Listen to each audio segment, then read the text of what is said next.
কম তেলে কিভাবে বেগুন ভাজি করে নিতে পারেন পুরো টিপস সহ আজকের রেসিপিটা শেয়ার করব আপনাদের সাথে। আশা করছি আজকের রেসিপিটা আপনাদের খুবই ভালো লাগবে।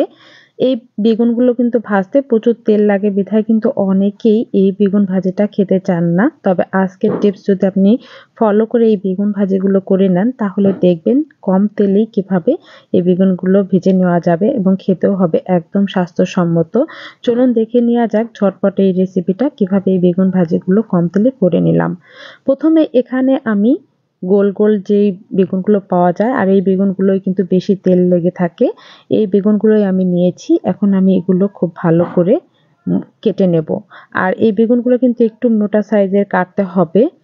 বেগুনগুলো কিন্তু প্রচুর নরম থাকে, তাই একটু মোটা করে কেটে নিয়ে খুব ভালো করে ধুয়ে পরিষ্কার করে নিয়েছি। এখন এর মধ্যে স্বাদ মতো লবণ দিয়ে দিব, হাফ চামচ পরিমাণে হলুদ গুঁড়ো, হাফ চামচ পরিমাণে দিয়ে দিব মরিচের গুঁড়ো। সবকিছু দিয়ে আমি মাখিয়ে ম্যারিনেট করে রাখবো 10 মিনিটের জন্য। এতে করে কিন্তু বেগুনের মধ্যে নুন, হলুদ, ঝাল সবকিছু খুব ভালো করে যেতে পারবে। বেগুন ভাজিটা করার পরেও কিন্তু খেতে হবে দুর্দান্ত, খুবই টেস্টি। তাই খুব ভালো করে ম্যারিনেট করে 10 মিনিটের জন্য আগে থেকেই রেখে দেবেন ভাজার আগে। খুব ভালো করে আমি মাখিয়ে নিলাম হাত দিয়ে। এখন আমি ম্যারিনেট করে রেখে দিচ্ছি। অন্যদিকে একটা প্লেটে আমি 1/3 কাপ নিচ্ছি চালের গুঁড়া, 1/3 কাপ নিচ্ছি বেসন।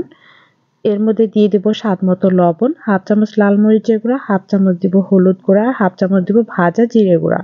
সবকিছু এখন খুব ভালো করে হাত দিয়ে মিশিয়ে নিচ্ছি। খুব ভালো করে মিশিয়ে নিলাম।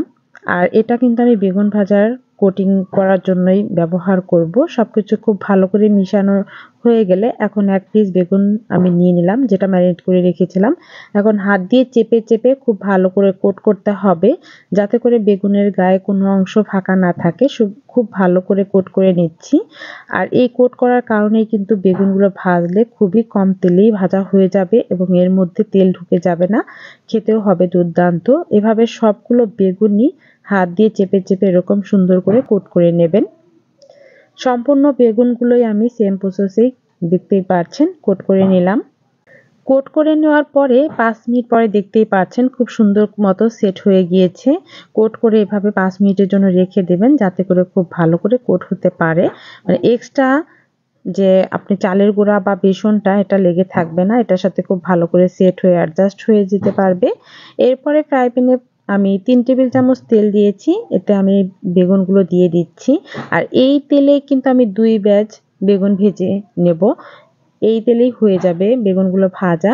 আমি এক ব্যাচ দিয়ে ঢাকনা দিয়ে একটু ঢেকে দিয়েছিলাম যাতে করে খুব দ্রুতই সিদ্ধ হতে পারে। এই বেগুনগুলো এমনিতেই নরম, তারপরে আমি একটু ঢেকে দিয়েছিলাম যাতে কম তেলে এবং অল্প সময়েই ভাজা হয়ে যায়।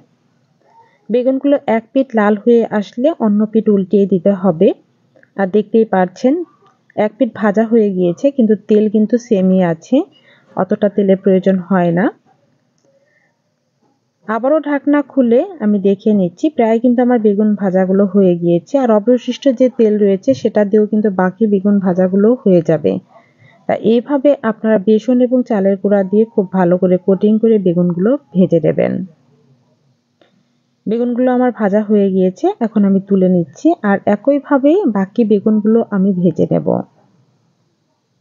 তৈরি হয়ে গেল আমার মজাদার বেগুন ভাজি। এটা কিন্তু আপনি পোলাও, খিচুড়ি বা গরম ভাতের সাথে পরিবেশন করতে পারেন। এই বেগুন ভাজিগুলো খেতে ভীষণই মজার হয় আর অনেক ক্রিস্পি হয়েছে উপরের সাইডে। আজকের রেসিপিটা কেমন লাগলো তা অবশ্যই কমেন্টসে জানাবেন। সবাই ভালো থাকবেন। আল্লাহ হাফিজ।